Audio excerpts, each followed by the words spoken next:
Now to our special report. For all the prosecutions that have come out of the January 6th insurrection, from trespassers to those who blatantly attacked police to the actual malicious seditionists, no Trump aide has been put on trial for actions to steal the election either that day or in the weeks leading up to that day. DA Fani Willis has brought this assertive RICO case there against Trump and 18 others. People just starting to learn about this prosecutor. I think it's a choice actually between integrity and corruption, good and bad. That was Willis, but not talking about this case. There she was discussing what she called the choice during her campaign for this post, and we'll get to that in a few moments. It's pretty interesting. But on this case, she previewed these upcoming arguments by outlining the legal theory that Trump and those co-defendants actually formed a legal gang or racketeering enterprise, which existed to overthrow Biden's lawful win in Georgia. Now, that state racketeering law is a powerful tool for prosecutors. There were observers who questioned whether this was a reach to use it in the Trump case. But I can tell you tonight, Willis's approach is not specific to Trump. She's deployed this powerful law in other untraditional ways, even before she rose to this job. Which brings us to this special report for you tonight, because if Willis is suddenly now a prominent name for news viewers, for people in MAGA households where Trump's been attacking her, now that she's the prosecutor going first on the coup cases, her entire record and approach also matter. It can inform how these trials go, whether she starts racking up a winning streak on her way to defending Trump or hits hurdles in a strategy that charges high and wide.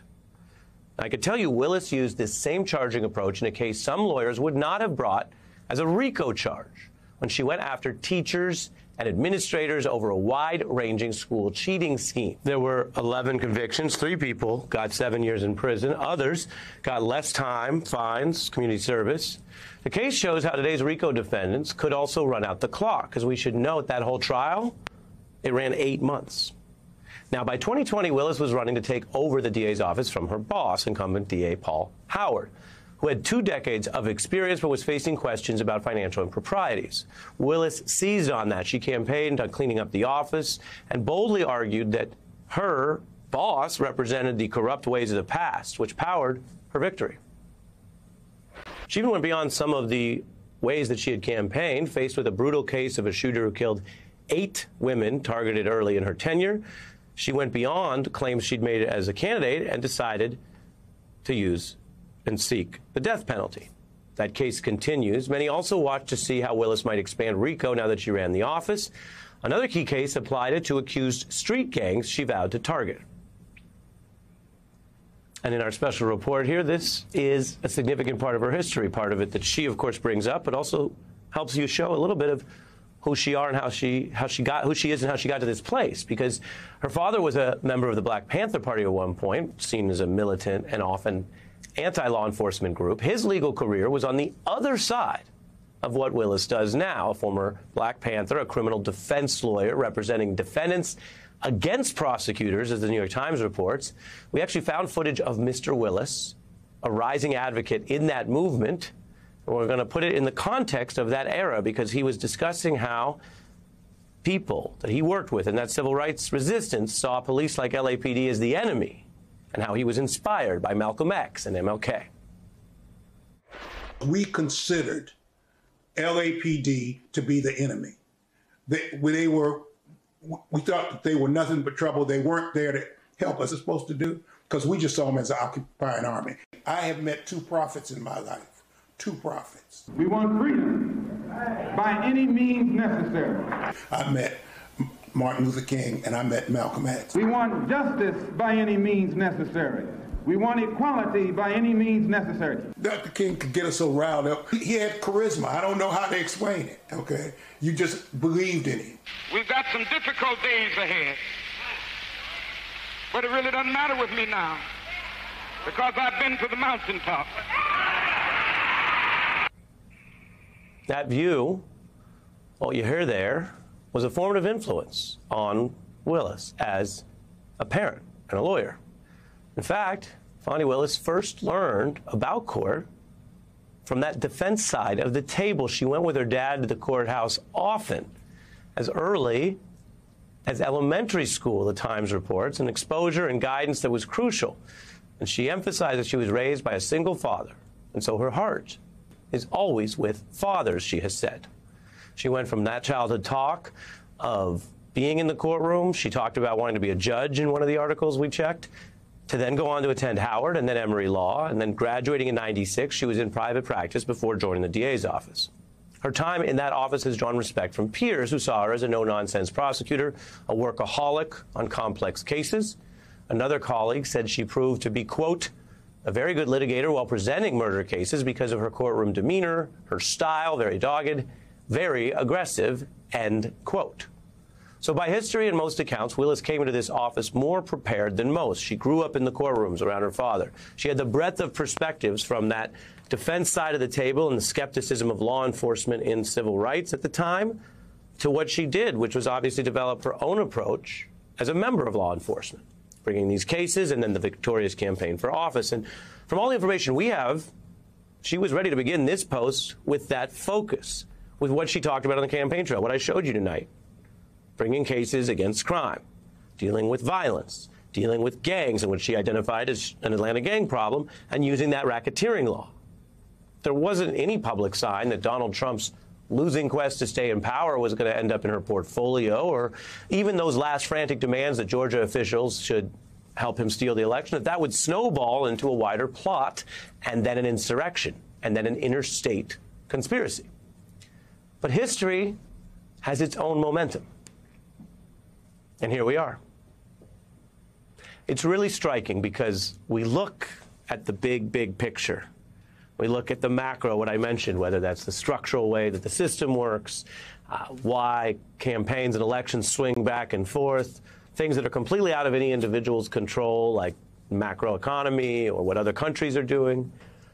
But this moment in history, which connects with what the President of the United States, Joe Biden, warned about today, this question of whether there will be full facts, evidence, truth, accountability, and nonpartisan rule of law over the people who were caught trying to steal the election, as some of them now run to try to take power again, this is up to a very small number of people. These are the people who have risked a lot because they say they have the goods and the evidence of the conspiracy or the racketeering to overthrow the government, and they say they won't stop till they bring their case and prove their case and convict these defendants so that they go to prison rather than back into government.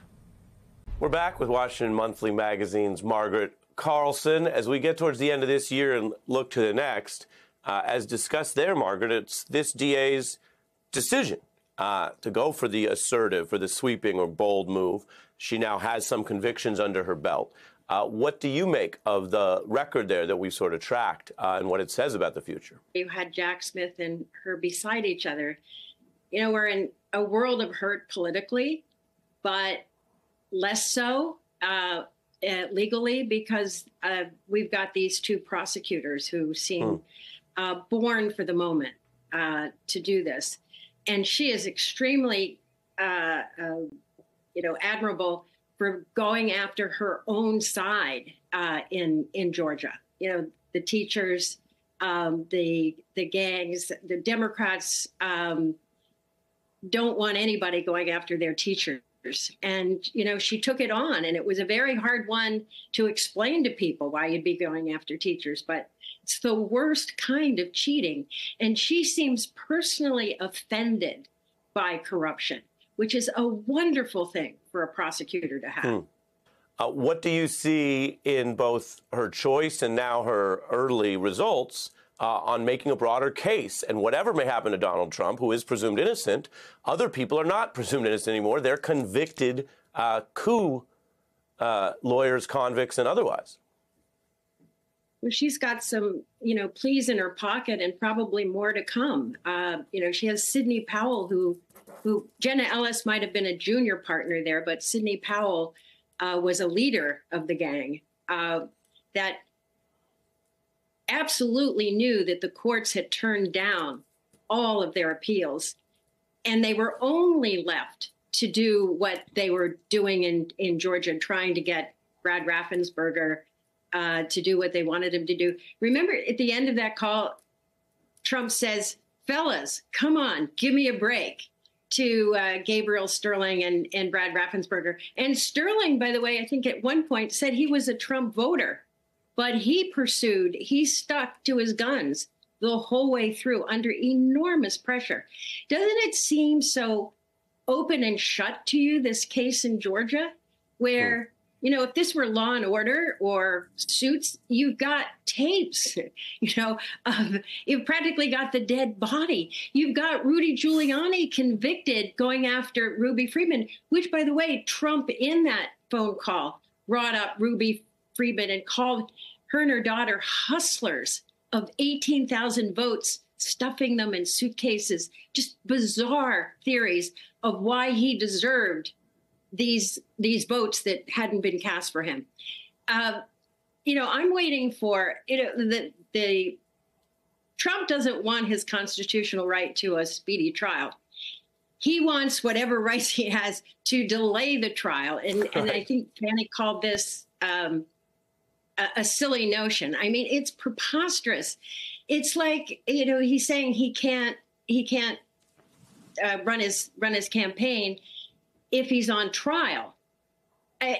It's like Jesse James saying, listen, I can't go on trial for this bank robbery because I'm in the middle of planning another bank robbery. How dare you? So we have to delay that trial so I can go about my business. Trump chose to run. Yeah, you make an important point, Margaret, which is next year the voters should be getting the information. If he's acquitted, as you say, in a speedy trial, then great. And if he's convicted, the voters have a right to know that the process was adjudicated and they are looking at a would-be authoritarian.